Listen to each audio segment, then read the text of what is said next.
Welcome to the Fried Egg Golf Podcast. I'm Garrett Morrison, and today we're talking about Andrew Green's renovation of Eastlake Golf Club, and we're previewing the Tour Championship. But first, we're going to talk about what we're in on and what we're out on. Here to do that with me is Joseph LaMagna. Joseph, what are you in on? Garrett, I'm taking a big swing here. Super controversial opinion. I'm in on the road hole at St. Andrews. I have a renewed appreciation for it watching the Women's Open this past weekend, but particularly at the women's scale of the game.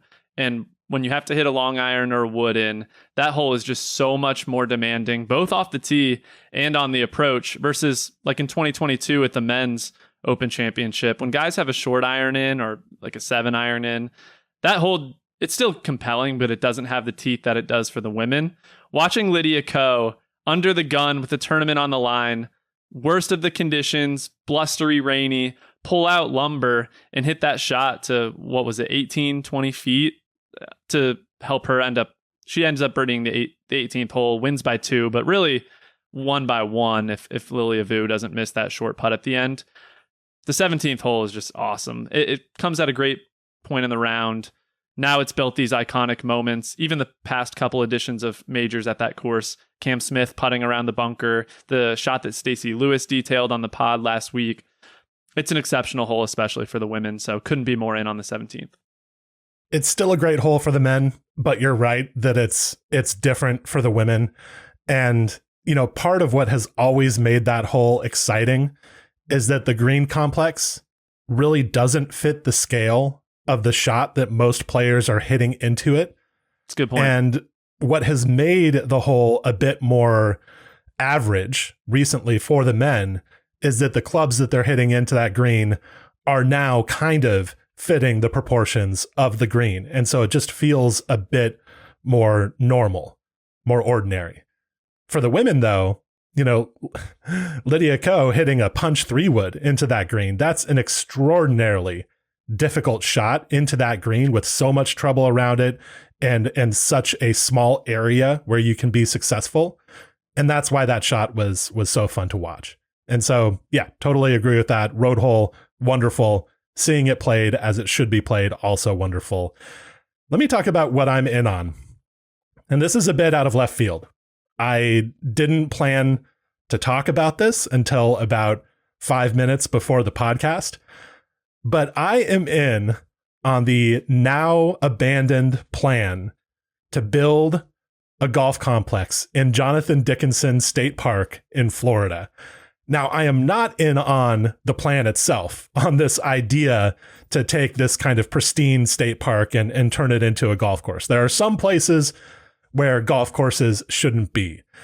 But if you look into the backstory of this plan, there are a lot of characters circulating around this story that are highly, highly interesting.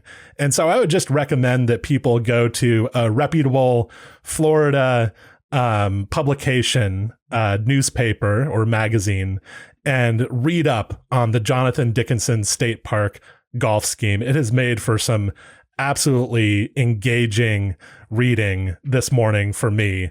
And so I'm very much in on that. I think this should just generally serve as a PSA that if you ever have details about some kind of scandalous golf course development project, Garrett Morrison wants that information. So I hope your inbox gets flooded. I hope it stays flooded with scandalous golf course schemes, because it's my absolute favorite kind of content. And yes, you can find my email address very easily online. Please reach out. If you see something, say something, basically. All right, Joseph, what are you out on? I'm just out on this recurring making excuses for why the golf product can't be better. Most recent example, the Women's Open yesterday, the final round. It took 2 hours to play the first 5 holes for the final group. Every time you bring this up, you get met with excuses like, well, there's a lot of cross holes, so you have to wait for somebody to hit a shot on this hole before you can hit your tee shot. Or the conditions are terrible, it's going to take extra time. You cannot have 5 holes in 2 hours. That is not the way that modern entertainment products are going. Every other sport's trying to get faster. the tail can't wag the dog here. Like, there needs to be a product enhancement. Otherwise, you're going to lose people. I talked to a lot of people who were trying to watch some of the Women's Open yesterday, and it was just taking too long, and they ended up turning it off. Is this the biggest issue facing professional golf? Maybe not, but I think it's one worth getting out ahead of. There's going to be resistance to it. Just do it, and people will adjust. Resistance from players. That is the only quadrant of the golf world from which you will get resistance to enforcing pace of play, correct? Yeah. I mean, Garrett, if they had gone to a playoff hole, we were messaging about this yesterday. Like, they would have had serious problem in the middle of summer in Scotland getting in a playoff hole. It took, I don't know what the final count was because they sped up a little bit on the back nine, but we're talking about like 6-hour rounds here. That's just, it cannot happen. So you're right. It's going to be resistance from the players. They would adjust. I think Andy makes a good point on this, that playing under a time constraint is a skill, and players need to get better about just figure it out. The world will move on, right? It's not going to be the end of professional golf if they put a shot clock in because there's going to be a player revolt. It would be fine. All right, Joseph, I am out on the idea of a player captain at the Ryder Cup. And of course, this is relevant right now because Keegan Bradley won the BMW championship. Keegan Bradley is back again. He is a player who seems to be aging well into his game. Now, he also happens to be the captain of the Ryder Cup team. And he has said in the past couple of months that he would not be averse to playing on and captaining the Ryder Cup team. And I just don't think that's a good idea. I think that captain of the U.S. Ryder Cup team is a big job, an overwhelming job in some ways, a huge job on the week of the Ryder Cup itself, and that it deserves the full focus of the captain. And also playing in the Ryder Cup is a big job. And it just seems like those two jobs should remain separate, especially in this day and age. You know, this is no longer the 50s, 60s Ryder Cup where it was a more casual feeling kind of match. This is a huge production. And as somebody who, you know, hasn't always really rooted for the US team, but roots for the US team deep down, I feel like this is a bad idea, that we're approaching a tough situation for the U.S. team if Keegan Bradley feels that he can do both of these things. I mean, the serious take, if it's even close, I don't think Keegan should pick himself for competitive reasons, not even optically. But to your point, it is a huge commitment. Like, Team Europe doesn't handle things this way, right? Like, they don't minimize the role of a captain or conserving energy. Like, they don't play guys late on Saturday afternoon if they're going to be going off early on Sunday morning, let alone have a player who is also making captain's decisions. Like, I just don't think it sets you up for success. But from an entertainment perspective, I am absolutely rooting for Keegan Bradley to be on that team. Sounds like I can't imagine something more fun than him teeing off at Bethpage as the captain. So I am rooting for that scenario, but I would agree with you. I think it reduces Team USA's chances of winning if Keegan Bradley is serving both functions. So in other words, I feel bad for my country, but this is tremendous content. Yeah, well put. All right, Joseph, in a minute, we're going to get into a discussion of Eastlake in the Tour Championship, including a visit from the architect Andrew Green himself. But first, I want to talk a bit about Club TFE. This is Fried Egg Golf's membership. It's $120 a year, and you get a lot with that, including exclusive content that we publish on a weekly basis. Design Notebook just came out this morning, and it has a number of different subjects in there that keep you up to date on what's going on in the golf architecture world. We publish course profiles weekly. These are extensive analyses of great golf courses with photography and illustrations and all sorts of goodies. So that's the content side of what we do in Club TFE, but it's also a full membership. You get other benefits, including an ongoing discount in the pro shop, access to Club TFE only events and all sorts of stuff like that. So we're building a great community in Club TFE. We would love for you to join us. Go to thefriedegg.com/membership and see what Club TFE is all about. All right. Let's talk a little bit of Eastlake and Tour Championship. Before we really delve into our discussion, Joseph, I want to bring in Andrew Green. So our own Andy Johnson actually spoke with Green for about 10 minutes on the Eastlake renovation. They had a really interesting conversation. And so I think we'll play that first and then maybe react to it and get into some of our own thoughts about Eastlake and other courses that Andrew Green has renovated recently. So let's get to that tape with Andy Johnson and Andrew Green.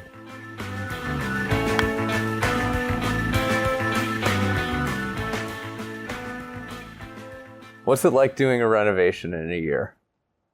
It's a lot of pressure to get done. The amount of work that we got done in Atlanta, from the last putt dropping to, the first player standing on the first tee, less than a year later. I think the one thing people probably miss about doing renovations on these annual championship venues, there's a lot of stuff in addition to the golf course that's in your way just to get started. And then you got to build all that stuff back to get ready for the next year. And so we really had to be smart about how we attacked the restoration effort, in that we really had to begin on the front nine because there was less build out. That was part of the Tour Championship last year. And then that meant we were finishing on the part where there's the most build out for this year. That just adds a whole new wrinkle to a project like that. How would you have approached the renovation without any structures? How would that be different? Well, part of the project involved a new practice facility. Those that might not recall or maybe have not been there, the previous range hit over water. In one of my site visits, I sat and watched a group of ladies warm up to play their round. Not a single ball landed on dry land previously. It's not a great way to begin your day. So that change meant that there was a lot of earthwork and a lot of regulatory work that had to happen. And because of the sequencing, that ended up falling a little later in the sequence, which put more pressure on getting that done and back so we could, play the Tour Championship this year. What are the biggest things that stood out to you about Eastlake before you worked there? Yeah, I think, this idea that the lake bisects the property kind of made me feel like Eastlake was kind of two halves. And how do we try to make it more of a whole in that process?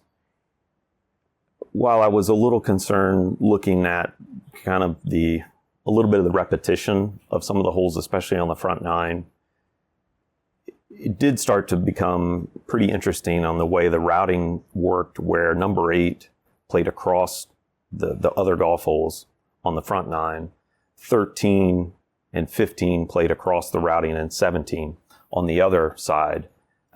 Really made for some interesting, overall golf shots and kinds of golf holes. For me, the big part of the restoration effort that I thought we could elevate the style of play and the experience for the members as well as for the Tour Championship was to move some green locations to get the golf holes to twist and turn. A lot of the corridors previously were incredibly straight and narrow, and we tried to find some width where we could, but really worked on trying to get angles of play and getting the golfer to play right to left or left to right. What was the era, or what was the inspiration behind the work at Eastlake? What was the key thing that you were focused on bringing to Eastlake? So unlike other restoration efforts that I've been a part of, there was very little information from right in the heart of the founding vision of the golf course. So we actually relied a lot on the O.B. Keller documentation of Bobby Jones and Alexa Sterling and all the great golf that was played pretty much from its early life into the 30s. And then we found an aerial from 1949, which is really late. Typically that would not be a calling card. That era is usually not something I'm really stressing on, but it was of such high quality. The resolution of that image was so good. You could see the scars of the life that it had lived previously. And then it also gave us a great sense of how the golf course was playing. And knowing that with the Great Depression and World War II, that not a lot had changed other than the golf course had maybe, just degraded a little bit through that process. That was a great calling card for us. So we used that kind of the documents, the words with that image, and put a picture together of what the golf course once was. What was your favorite parts of that old golf course? So the original East Lake had 2 greens on every hole, a winter green and a summer green. Sometimes they were 2 different surfaces. Sometimes there was a left version and a right version. Sometimes they were conjoined. And so in 17, there's a par 3 for one and a par 4 for another. So really interesting the way that came to be. So for me, it gave me a lot of artistic license to try to figure out how to best use those components and create a modern golf experience that harkens to it, but it's not an exact restoration. What are a few of your holes that you're most excited to see play out in the tournament? Yeah, I think starting on number 1, we moved that green back, but we're still going to play it as a par 4. It's going to be a challenge for the guys. The first swing of the day will be kind of in this stadium feel, and it's off a warm-up putting green that we have for the members, but they'll be teeing off from the center of that. It'll take really 2 great swings to get home in good position on the first hole. Part of that I love in that as the Tour Championship, top 30 players in the world, it's an opportunity to challenge them right off the get-go. And then the second green is really cool in that it's this diamond shape, very unique green, very unique contours. Those kind of back-to-back, I think, are really an interesting start to the round. The 8th hole, we made a drivable par 4. We'll see how they set it up during the week. I think at least a couple days, guys will be able to get home if they want. And there's some thoughtfulness to layups if they aren't trying to get all the way home. 9 is always going to be a tough, long par 3. And then on the back 9, I think 14 is going to play as a par 5. That's totally different from years past. I think it gives guys an opportunity to be more aggressive. The fairway will end up with a downhill lie for most drives. So then you've got to judge that. It's more natural landform than what was there previously. The 15th hole, I swear it looks smaller. I don't know how it could. It does. The green's bigger. 100% it's bigger, but that target looks smaller. The bunker's gone. Really cool par 3. And then the right side of 16 green, very interesting feature. Shortcut grass rolls off. There were some interesting discussions about Bobby Jones playing into this kind of chasm off the right side of that golf hole as a kid. So it was important to try to find something to represent that. And so this short grass area does that. There's an amazing trench bunker on number 17 that has a lot of folklore to it. Part of it talks about, as a Civil War placement guarding the city. Part of it as a road that used to bisect the golf course, but it's a bunker. Really cool element. And then 18 will be a really fitting into the championship, I think. Some good golf shots, potentially make an eagle, or you could get in trouble if you aren't careful. Is it the same corridor, 18, as it was? Yeah, the corridor on 18 is pretty similar. We just really worked on getting rid of the terraces. If you recall, there's 14 and 18 both had kind of this manipulated landform, and we really tried to find a way to make it look more natural and play that way. In part for me was to give the golfer a varied stance to hit those golf shots. Both of those holes play the same direction. They're both par 5s, but the uncertainty of how your ball comes to rest and the kind of swing and how aggressive you want to play, I think there's just a great mental challenge to that. Yeah, I agree. I mean, you introduce a side hill or downhill or side hill and downhill lie with a longer club. It's a much more difficult shot than from a flat lie, from a terrace. Or a ramp, yeah. Yeah. I guess with the kind of getting to rework a course and having a big tournament there, what were your kind of ideas for how you were building a championship course that identifies the best player in a given week? What do you think are the the features that or the themes that you introduced that are going to do that? Yeah, so as we looked at the design and evolution of East Lake, we saw some opportunity to shift some bunkering around and things to make the player think a little more off the tee. There'll probably be some golf holes where guys aren't pulling driver. We'll see. It'll be interesting to see how they play. The hole locations on the greens, vastly different because of the dynamics of the 2-green system from the original version, and the way we use that to unlock some kind of uniqueness.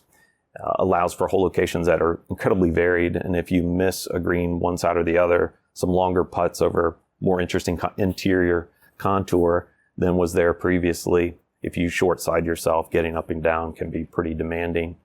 I think it was really every decision was based on this idea of let's give the best players an opportunity to be successful if they hit quality golf shots, but challenge them if they get out of position. And how do we find this opportunity? And then really allow for a more unique and special golf experience for the members and their guests as they come play on a daily basis. Andrew, really excited to see the Tour Championship. Honestly, I haven't said that for a number of years. Excited to watch golf at East Lake. So can't wait to see your work, and congrats on getting that just finished, and can't wait to watch. Appreciate it. Me too. Can't wait. We'll see what they say. You never know.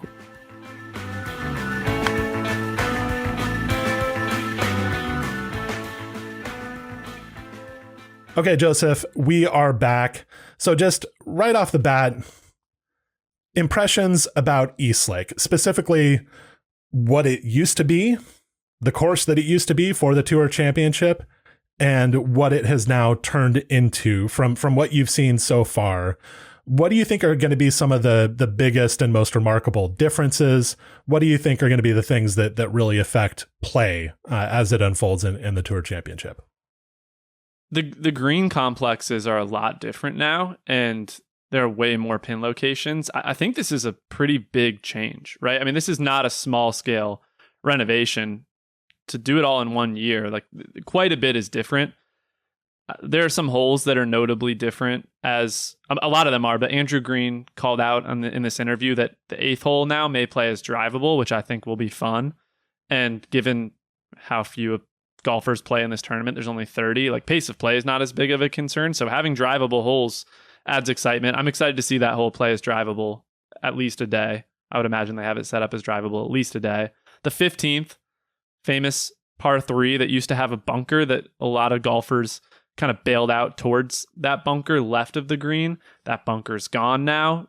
I think that's a more compelling par 3. So there are quite a few changes. My overarching reaction, Garrett, and I'd be curious what you think, it's kind of nice to hear a renovation project where the focus is not on scoring average. Like we talked about TPC River Highlands on a pod where they covered up a lot of the golf course with rough, basically to raise the scoring average, not affect member play, but make it harder for pros is sort of a euphemism for just raising the scoring average. And then there's this announcement about TPC Craig Ranch that's going to have a $15 million renovation, which is basically to make it harder for tour pros. It's refreshing to hear about a project like this where that wasn't the main focus. It was not geared towards raising the scoring average, specifically tailored to the Tour Championship. Obviously, that's a consideration, but there's a lot of expanding here, right? More fairway, bigger greens, more pin locations, and I think it's nice to see golf move in that direction. Yeah, and that's something that Andrew Green is really good with, talking about member play, but also keeping the course relevant enough for professional tournaments. And he has worked at a lot of courses that host major championships and other high-level tournaments. When it comes to East Lake specifically, I think that people should watch out for the 17th hole. Represents a lot of what Andrew Green does well. There's this big kind of trench bunker that cuts up the fairway and kind of splits the fairway into these two sections. There's a conservative section and an aggressive section. The green is oriented toward the more aggressive section. So you get a reward if you go for the other side of this big trench bunker, essentially. And I think that hole will get a lot of attention during the telecast and represents a major change from the Reese Jones version of this course. And Rhys Jones was the primary architectural influence on Eastlake from the mid 1990s to essentially a few years ago when the club decided to switch to Andrew Green. I think, though, aside from the specifics of Eastlake, that it's worth talking a little bit about Andrew Green himself. He is a really important golf architect right now, and maybe somebody that people don't know a lot about because he doesn't do a lot of press necessarily, and he's also just really busy, and so he's always kind of out at his projects and doing the work. And so I'm not sure that people have gotten a good opportunity to really get to know him. We've done a couple of podcasts with him. Obviously, we talked to him for this episode. We've done a couple of other episodes with him. We've done some videos with him. But aside from that, he hasn't been out there much. But if you look at the list of projects that he's done, these are really big time important courses that we'll see a lot of in the coming years. So he was behind the Inverness renovation.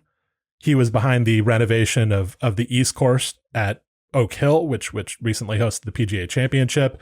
He was behind the Scioto renovation. He redesigned the Blue Course at Congressional Country Club, which was a big transformation. And he recently just finished a renovation of Interlaken Country Club. That's just a selection of the courses that he has worked at. He is currently working on more than a dozen projects. And so he's going all over the place and doing this kind of work at a lot of important golf courses. And so I wanted to dive a bit into Andrew Green himself. I wonder if you have any curiosities about him, Joseph, if you have any questions, and we can kind of go from there. Absolutely. I mean, you're the expert here, so I'd love to just tee you up, but I'd be curious if you could sort of define his overarching philosophy when it comes to architecture. That I think that might be a good starting point just to understand. Like, I think people who listen to this pod are pretty familiar with what somebody like Tom Doak believes about architecture, but I'd be curious how you would define what Andrew Green believes about architecture. Yeah, so Andrew Green is very much at his major projects, at the projects that have gotten a lot of coverage. A lot of what he is doing is trying to take courses that had been changed for the sake of hosting championships and make them more playable for members while also preparing them for future major championships, making sure that they don't lose their luster as potential championship venues. And that can be a really tricky tightrope to walk. And he has a few moves that he makes in order to meet this goal. But that's really a lot of what he's doing. He's working at a lot of courses that were designed in the golden age of American golf architecture. So in the 1910s, 20s, 30s by Donald Ross. Andrew Green is very much about working at Donald Ross designed clubs. That's a lot of the work that he's done so far. He's become kind of a specialist in that, though he has done other kinds of work as well. But courses that were designed in that era, often by Donald Ross, then renovated by Robert Trent Jones in the 1950s or 60s to prepare those courses for those post-World War II major championships, US Opens especially, and then taken over by Rhys Jones.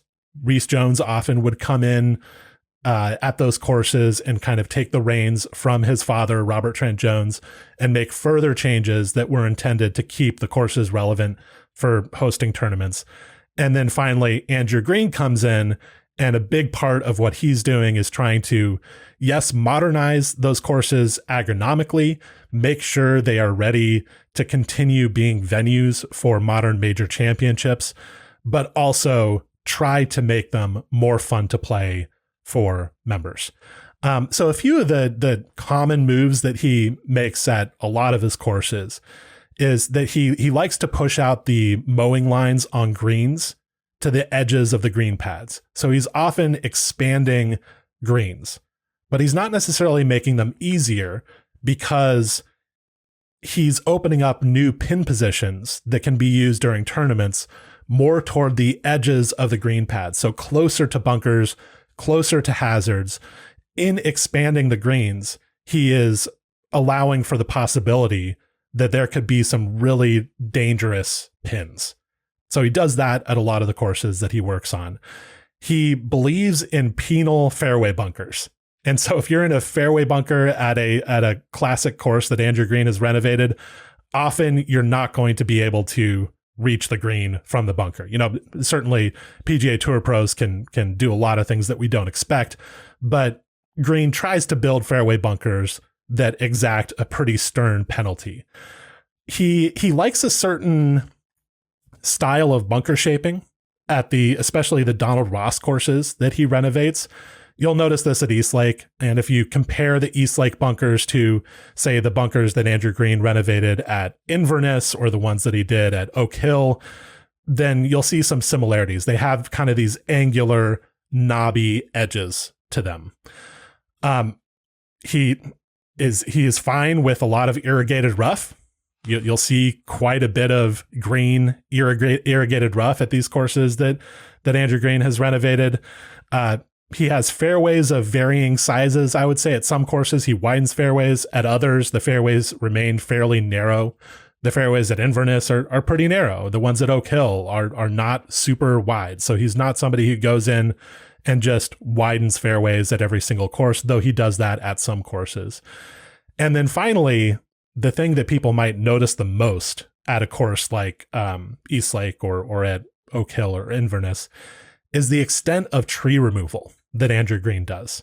He is very successful at convincing memberships to remove a lot of trees and open up these sight lines across the property, allow for more light and air circulation for better agronomy, especially at the greens. His approach to tree removal, I'm not exactly sure how he does it, but it is kind of amazing how many trees he was able to remove at Oak Hill, for instance, a club that prizes its trees, that considers trees part of its identity. It is Oak Hill. They really take that seriously. But even at that club, he was able to remove a lot of trees. And so it's pretty impressive what he does in that area. But those are the basic outlines of Andrew Green's philosophy, I would say. One thing you've hit on that I would love your reaction to, something I've thought a lot about with the evolution of the game from when a lot of famous courses were built 100 years ago to today. It seems as though I'm oversimplifying, but the way golf courses have developed over time, we need to lengthen them to accommodate for modern length, and at the same time narrow them because we want to make sure that they play difficult.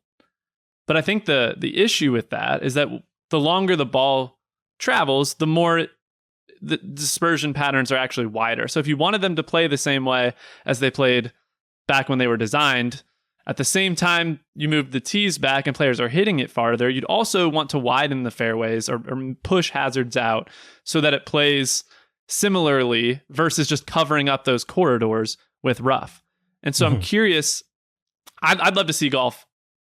Land is a constraint, but I'd love to see it go a little bit more that direction and expanding those corridors out, not worrying about the scoring average, but thinking about playability and how it tests golfers. I'm curious, Garrett, your reaction to that and maybe where you think Andrew Green fits within that philosophy or within that evolution of golf courses, because it kind of seems with Eastlake that it's a step in that direction, but maybe Oak Hill, as we saw during the PGA, I mean, they had very narrow fairways, firm, narrow fairways that didn't play particularly well, in my opinion, and I think in a lot of other people's opinions, where you couldn't even hit the fairways. It was often under 50% fairway percentage, and that's not really a great test of driving accuracy. So I'm curious what your reaction would be to that story to tell of the development of golf course architecture and where Andrew Green fits in. I think if Andrew Green had his druthers, that he would widen the fairways at almost all of the courses that he renovates. And part of that is because he does take the historical record seriously. That's something I probably should have mentioned in my rundown of his philosophy, that he looks at historical aerials and tries to bring back at least some elements of what the course used to be, and is guided and inspired by what those courses were originally. And he's done quite a bit of that at East Lake. It's not a pure, straightforward restoration of Donald Ross's design, but he has certainly taken some cues from an aerial from 1949 that he found that represented aspects of that original course. And so I think when you look at those historical aerials, you see much wider fairways on average than we tended to get at those same courses in the 1990s and early 2000s. And a major trend in golf architecture, as defined by Tom Doak and Gil Hance and other renovation and restoration architects, is that we should try to recapture the former width of those playing corridors in order to try to reestablish the strategy of the holes to make angles possible, to make it so players had room enough to position themselves to gain an advantage. So where does Andrew Green sit in that? Well, I think that his philosophy would be that he would want to widen fairways back to their former dimensions at any course that he works at. But he's also guided by the membership at these courses.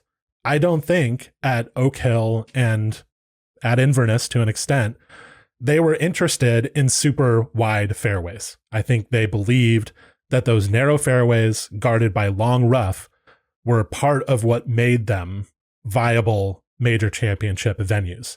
And of course, you and I would argue with that, would dispute that, but I believe that's what those memberships believed. And so Andrew Green carried that out. When you're a consulting architect at a club, it's a tricky diplomatic exercise. You push in some areas and you concede in other areas. I think Andrew Green does an amazing job of pushing for tree removal. I think he finds that important, that a lot of these courses tend to be overgrown. And one of the biggest things that needs to be done at those courses is to start to take down those trees, because that is much harder and much more expensive than just pushing out mowing lines of fairways. I think what you figure is that, well, if you can push for the tree removal, but you concede a bit on the fairway widths, maybe at some point in the future, will it be able to get the fairway widths as well?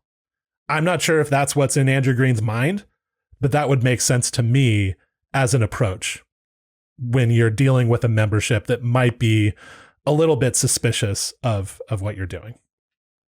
Yeah, the only not clarifying point, but I think additional context on the widening fairways and how it creates angles that you can play is a lot of people would push back and say, well, angles don't even matter at the professional level, which is valid overall to an extent, right? We've talked about this before. They matter a little bit, not as much as they would if you had longer irons in. I think the point, though, that shouldn't get lost is what it means for driving accuracy, right? And when you have fairways that are too narrow and play too firm, we've seen how that can often play out, that they play too small for some of the most accurate drivers in the world to actually realize their accuracy advantage. And I think that's a relevant point that I don't think should be lost. I guess, Garrett, one, maybe not final question, we can go whatever direction you want, but what are your overall, we haven't seen the golf course yet, so it's hard to form too strong of an opinion, but as you understood what the vision was, heard from him, maybe have looked at some aerials, not necessarily need to give it a grade, but what are your overall impressions of this effort? I think it looks really good. I think the most interesting thing about this project is how Andrew Green thought through the history of the double green arrangement at East Lake, the two green arrangement, and incorporated that into his vision for what the greens should look like in the 21st century. That's the most standout thing, I think, about this project. And it seems to me that he did a really good job of executing that, of being faithful to the historical record, but obviously also putting his own spin on it. Something that Andrew Green does really well is blend his own ideas kind of seamlessly into the pre-existing ideas of the course. At Oak Hill and Inverness, he built new holes there. He built holes that never existed in Donald Ross's time. And those holes, for the most part, fit really well with the rest of those courses.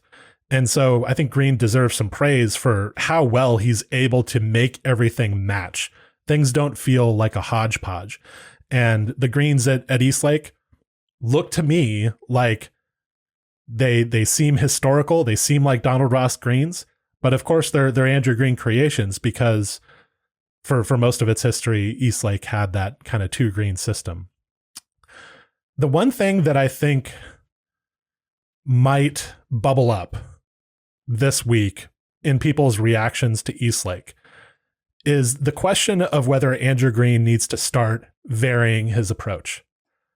If you look at the work that he's done at Donald Ross courses, there are some definite similarities.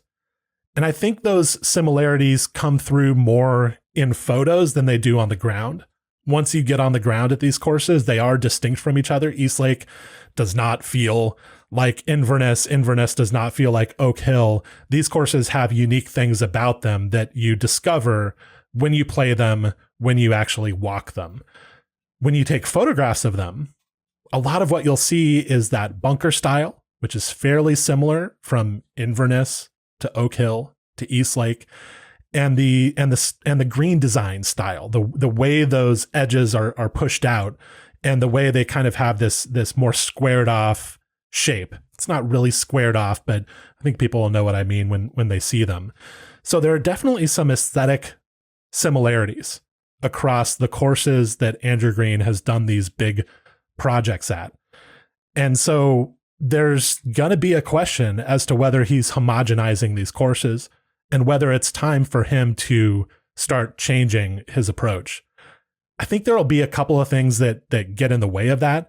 One is that the memberships of these clubs sometimes explicitly ask for bunkers in the style of the ones at Inverness. They say, I like those ones over there. Can you do something like that for us here? That happened at Eastlake, actually. They explicitly requested bunkers in the style of the ones at Inverness. I think that will continue to happen. Architects will be asked to do what makes them successful elsewhere. What I think these clubs should start doing, though, is pushing for things that are unique to their terrain, to their history, and to their design. Because I think if they start asking for those things, instead of asking for something that was done elsewhere, that we'll start to see more varied work out of architects like Andrew Green, like Gil Hance, like other architects who do a lot of these renovation projects, Tyler Ray.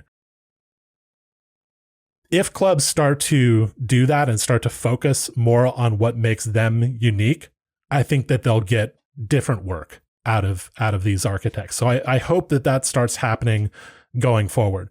But I do want to acknowledge that a lot of Andrew Green's work in the past few years shows some similarities, especially at the Donald Ross courses that he has done these projects at. And that could start to be a bit of a concern. I understand why the courses are starting to look kind of similar to each other. And I do think that if you actually get on the ground at a lot of these places, that they do feel different. And I think that all the courses have definitely improved from what they were before. But that is a topic, a question that I think needs to be broached in the years going forward as Andrew Green starts to get more and more projects. Does that make sense? It makes sense. And I don't want to put you on the spot if you don't know the answer to this, but is that a modern question? Is that a new question? Or is that a similar question that Donald Ross himself would have been dealing with in the style of his own bunkering? I mean, to you, were they all much more unique to their own property then, and now they look much more homogenized? Where would you stand on something like that? Well, Donald Ross is kind of funny in this way. And this is part of the reason that restoring Donald Ross features is really tricky and sometimes calls for some creativity on the part of the restoration architect. Donald Ross's style wasn't really consistent.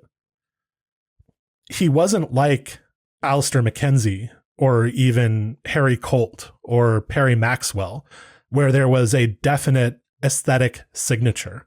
Those architects weren't doing the same thing from course to course. They were adapting to each piece of land, but you could kind of tell what their style was from course to course. And they took aesthetics very seriously. They took the execution of their shapes, of their bunkers and their green contouring. They were really specific about those things.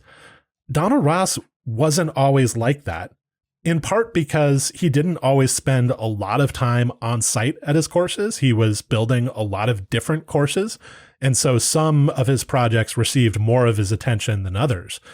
But what Donald Ross did have was a group of very capable associates who were on the ground executing the features that he designed. And if you were to trace the work of those associates, you would see that some of their style made their way into Donald Ross's courses.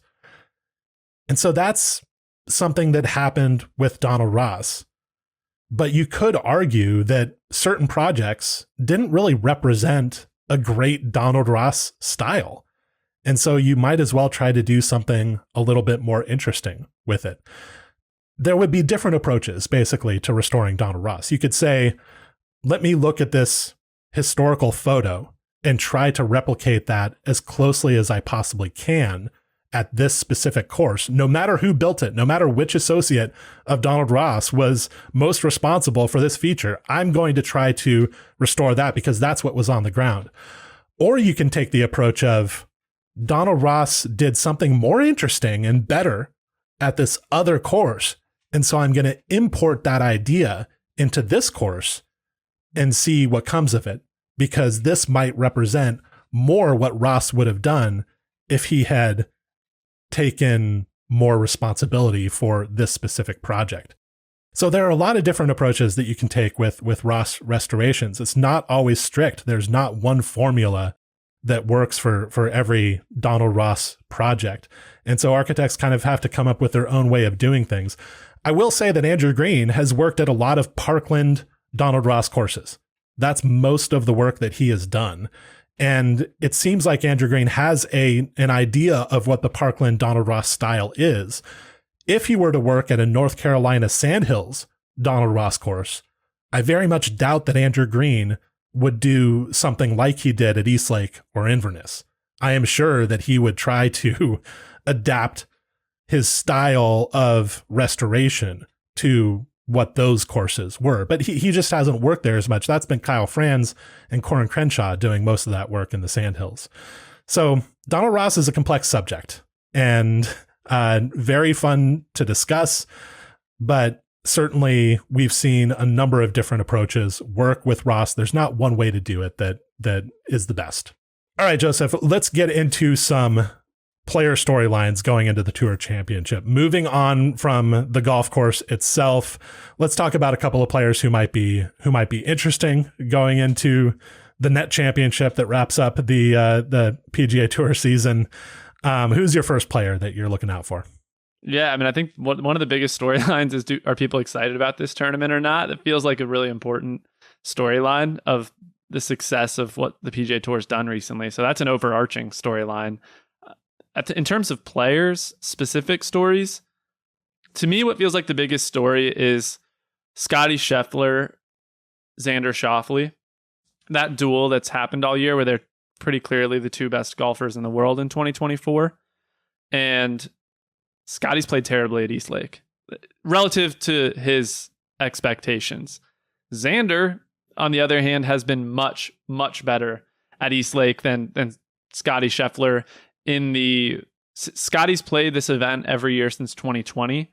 In those 16 rounds that they've overlapped, because both Xander and Scottie have played 16 rounds since 2020. Schauffele's won 11 of those.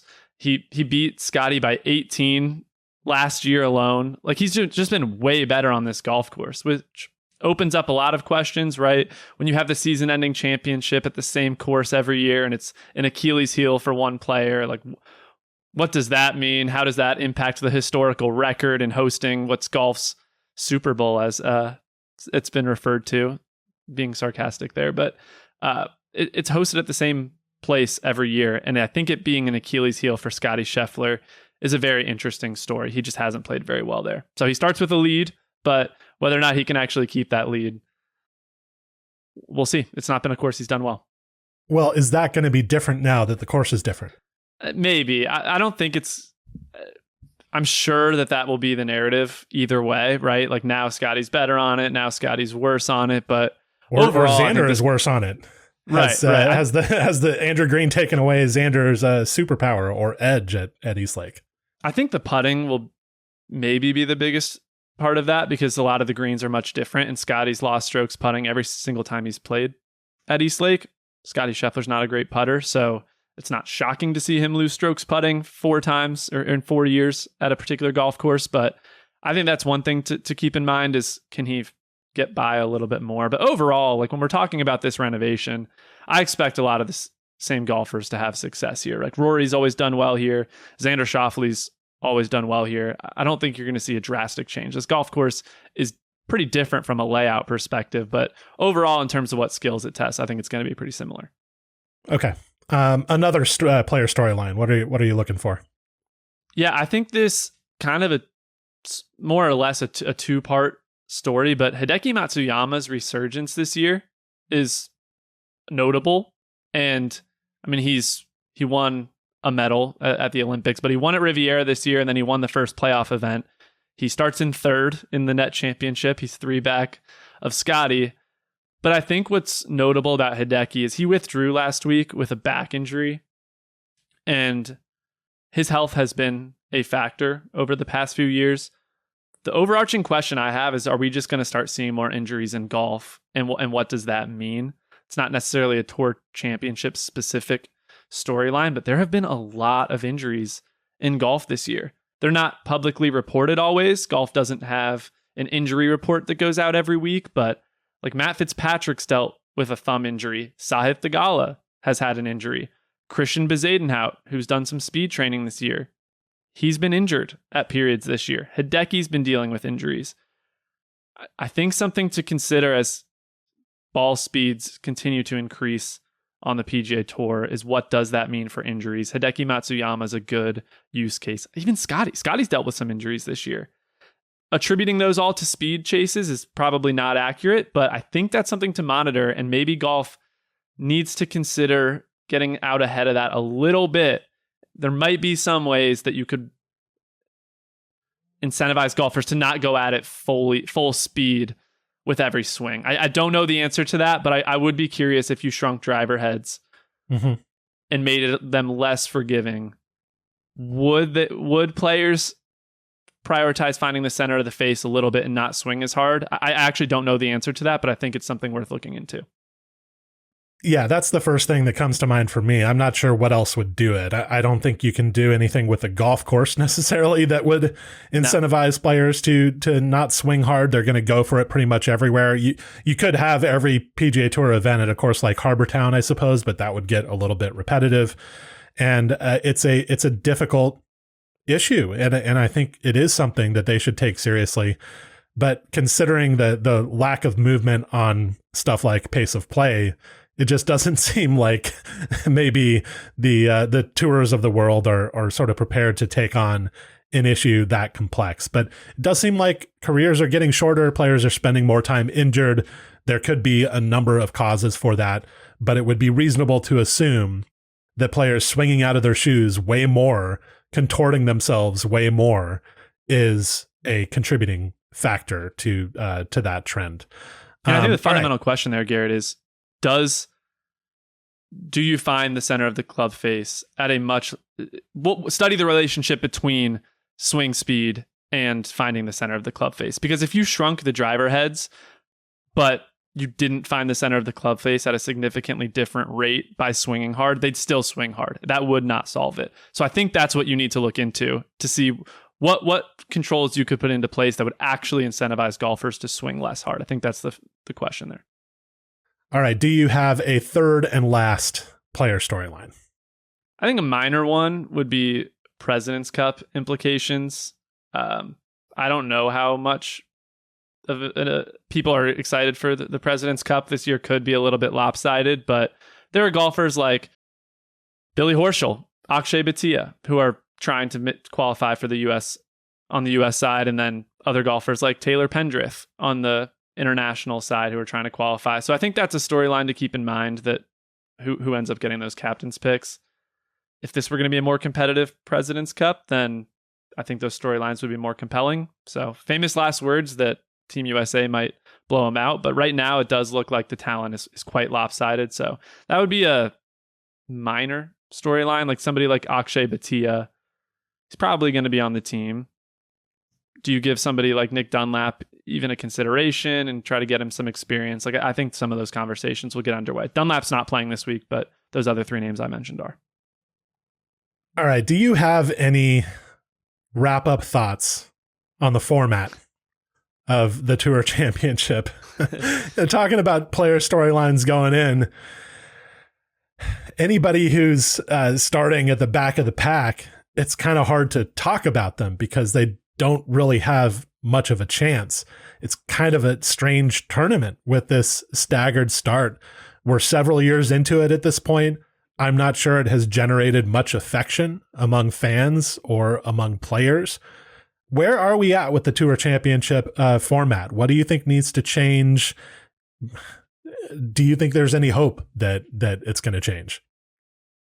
Look, I think the format's awful. We've talked about this many times on this pod, so I don't want to just repeat myself, but I think it's useful to analyze or to get into the anatomy of a championship a little bit, to not just say it's awful for the sake of saying it, but actually break down maybe a little bit of why. And I know we've done this before to an extent, but what people have been saying, and I agree with, is it's kind of in the middle of being a season-long race and being a true playoff. And by doing the middle road, it accomplishes neither.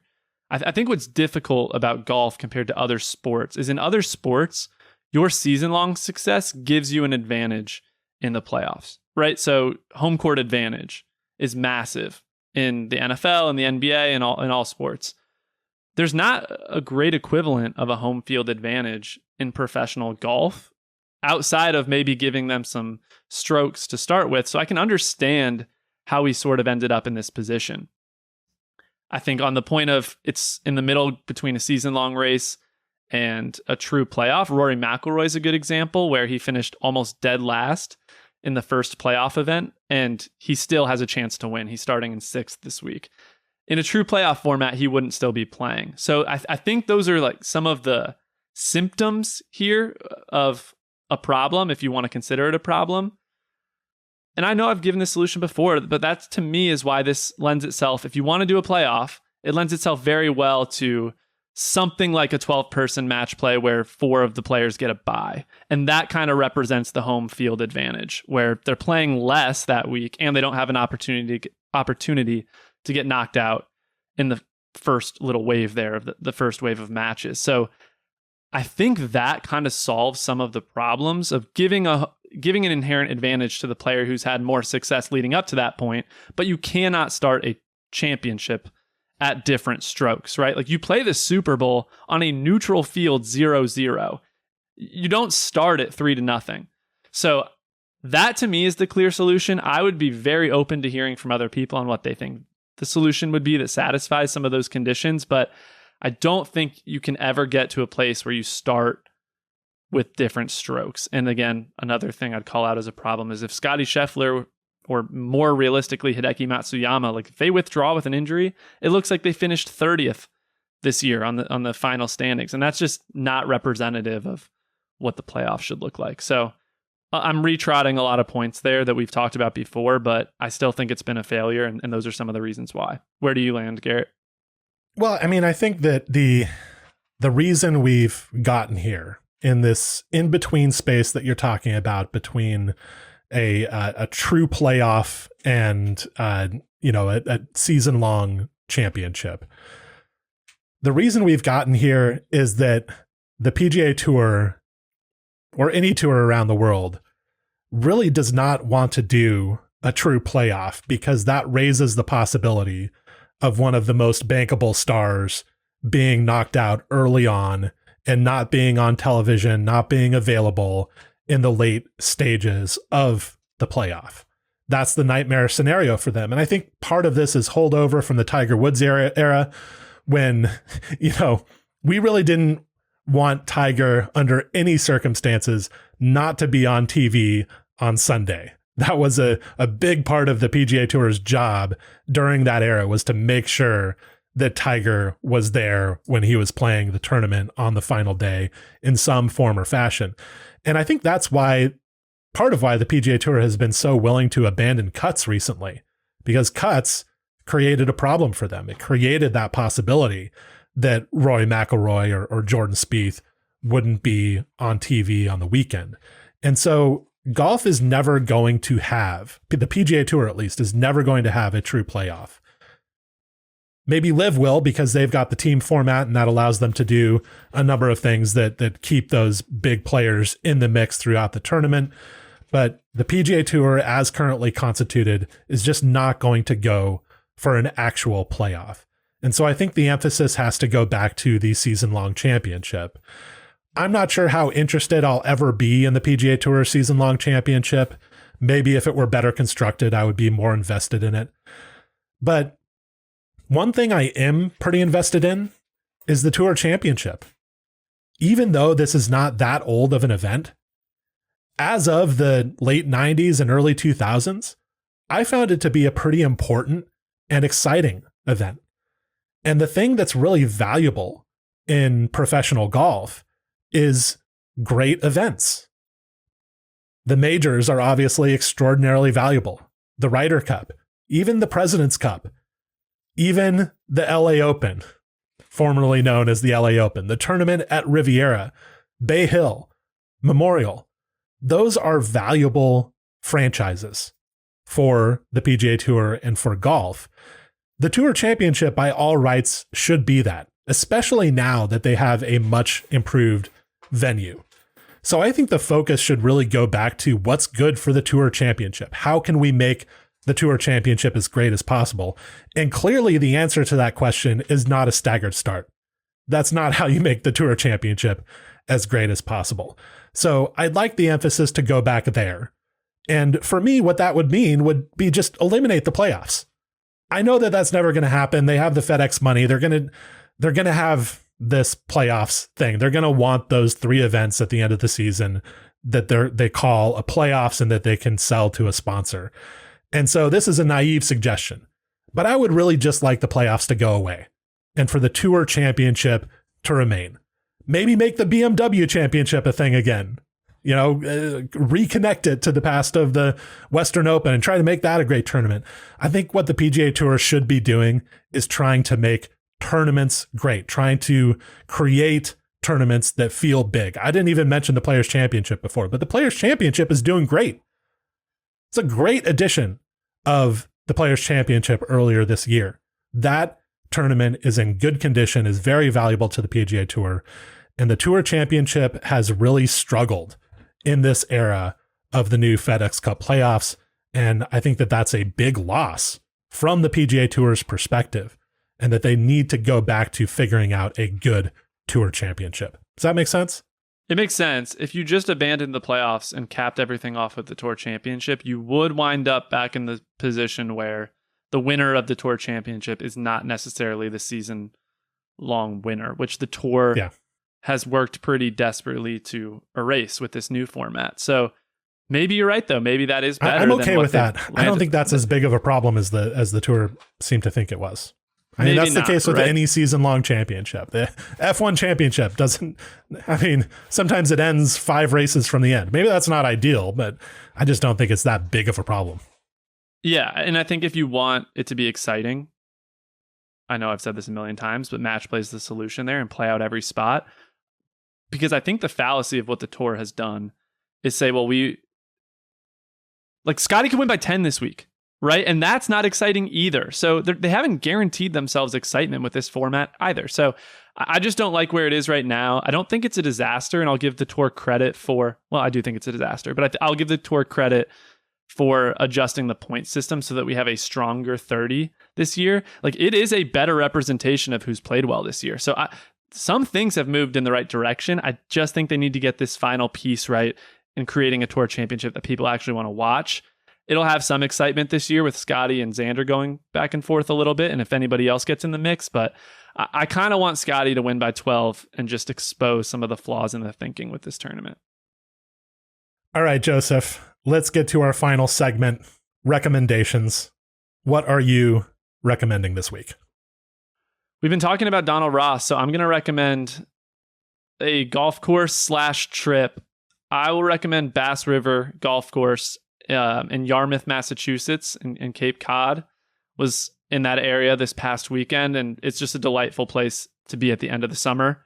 That golf course is really cool, publicly accessible. So I think it's worth making a trip to that area of the country, of America. Sometime around this time of year, did a whale watch, was an incredible few days, great weather. And that's a really cool golf course that you can play and check off the list, a good Donald Ross. So I'll recommend Bass River. Good experience. Lots of fun courses on Cape Cod. Do you have favorites? I haven't been there much, but I haven't played Cape Cod Country Club, which I've heard really good things about. I have previously been to Highland Links, I believe it's called, which is kind of way out there, but beautiful golf course that is one of America's very few true links golf courses, according to the kind of traditional definition of the terrain that sits on kind of real links land. And there's lots of great stuff out there. And obviously it's just a fun place to go. All right. I'm making kind of a guilty pleasure recommendation out of left field. I want to recommend the Tornado Chasers series. This is an online series, documentary episodes. There are 2 seasons of them. It was funded by a Kickstarter campaign and it debuted online, but they're now housed on the YouTube channel of a storm chaser named Reed Timmer. He's a meteorologist and a storm chaser and quite a character. But the Tornado Chasers episodes that they made just independently are really high quality documentary storytelling, I think, at least compared to your usual like sort of Weather Channel documentary shows or Discovery Channel documentary shows, which Reed Timmer has also featured on before. He was earlier a member of the cast on one of those shows, and they're edited kind of in that, you know, really fast, like loud music cues kind of way. The Tornado Chaser series is more relaxed in its approach to storytelling. And I just, I'm sort of a closet fan of the Twisters movies, of the original Twister movie and the recent one that came out. I like to imagine that in another life, I would have studied meteorology and ended up like chasing tornadoes across Oklahoma and Kansas. But I know that probably never would have happened in any version of my life. But I just kind of like living in that world. And the Tornado Chaser series is a good document of what chasing tornadoes is kind of like. And they're just amazing to look at, these tornadoes, and obviously very dangerous. So Tornado Chasers, that's my random recommendation for the day. Yeah, but has modern equipment made discovering tornadoes too easy? Garrett, do they need to roll back the Doppler radar? or roll back the tank-like cars that they're chasing tornadoes in? Instead of chasing them in a Chevy Impala or something, they're now chasing them in like these civilian tanks, basically. I think it's still very scary. If anything, the technology should be better that these storm chasers are using, because it seems to me that they're doing something that is extremely dangerous and unwise. So I want them to, arguably be even safer. So no rollback for the Tornado Chasers. Fair enough. Okay. On that note, Joseph, let's finish this episode. Thanks for being on the pod. Thanks for having me.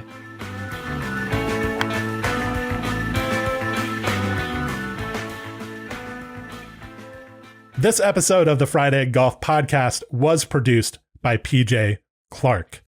If you would like to do something really simple that helps Fried Egg, go to proshop.thefriedegg.com and just see what we have there. We have a lot of appealing merchandise and apparel. I think if you just go to proshop.thefriedegg.com, that you'll see something that you like. And if you choose to buy one of these items, that would be a big thing for Fried Egg Golf. Thank you for listening, and we'll be back again soon with another episode.